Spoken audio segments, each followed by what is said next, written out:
right, this video is going to be about learning beer.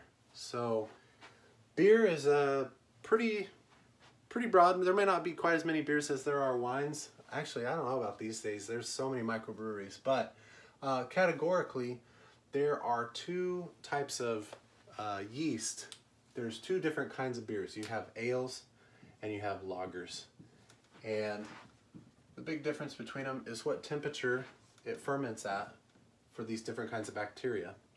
Lager, and the reason it's called lager is because it's actually kept in cold storage. They call it lagering, and that is a lower temperature yeast.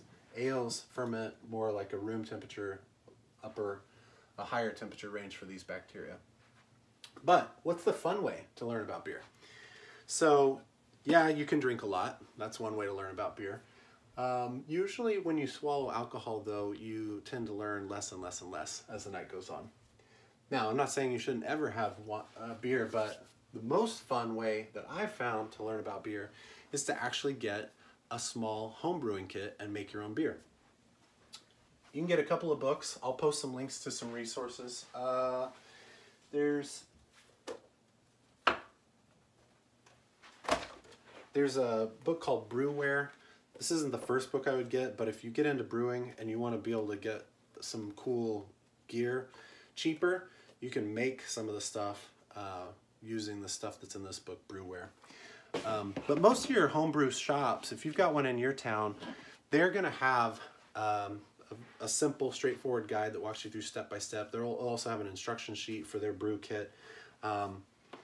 If you get a beer brewing setup, 50 to 100 bucks, but you're gonna make beer with it, and it's either gonna be really cool. All your friends are gonna want to drink your beer because as long as you're able to keep it clean and follow the instructions, like if you can do a basic recipe in the kitchen, you're gonna make amazing beer. Homemade beer is ridiculously good. But when you figure out, oh, this component does this and this component does that, and then you made a batch of beer and you get to share it with your friends, that is super fun. And you're gonna learn more about that than you are going over the millions of different ales and different lagers as far as brands go. You're gonna learn the different styles of beer. If you have a pretty decent idea of like what your favorite beer is, and you go in and you tell the homebrew store, you know, I'd like to make one like that, and then you go through that process, you'll see what kind of hops they use for that. You're gonna see what kind of malt is going in there, how you're cooking it in the kettle. So just to go over a couple of simple things on how that works. The first one we already talked about, different kinds of yeast, and within ales and within lagers, there's lots of variations of bacteria that make the alcohol, and they have slightly different flavor profiles that they create. The next component is the hops. So this is the yeast, hops, malt, and then water. And there's a reason that there's so many microbreweries in the Colorado area. They've got great water fresh from the mountains. I know that sounds like the Coors, you know, sales pitch, but Coors is just one of many, many breweries that use that mountain source water. The reason for that is if you had a purified water that was distilled water, really, really pure and perfect, it has literally zero flavor to it.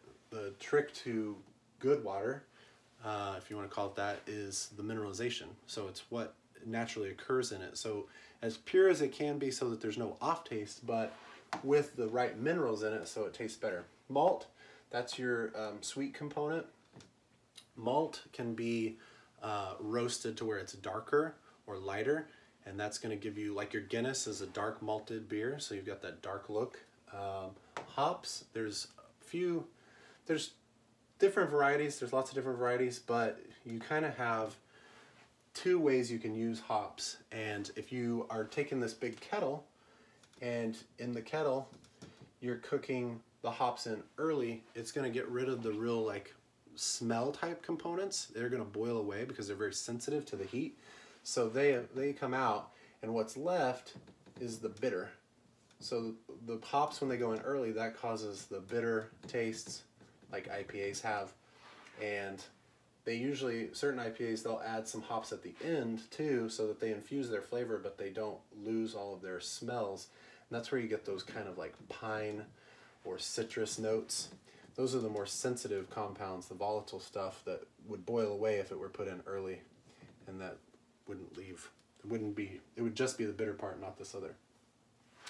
So those are kind of the components, but you'll learn more about it and you'll have more fun if you just go get some brewing equipment and just make some beer.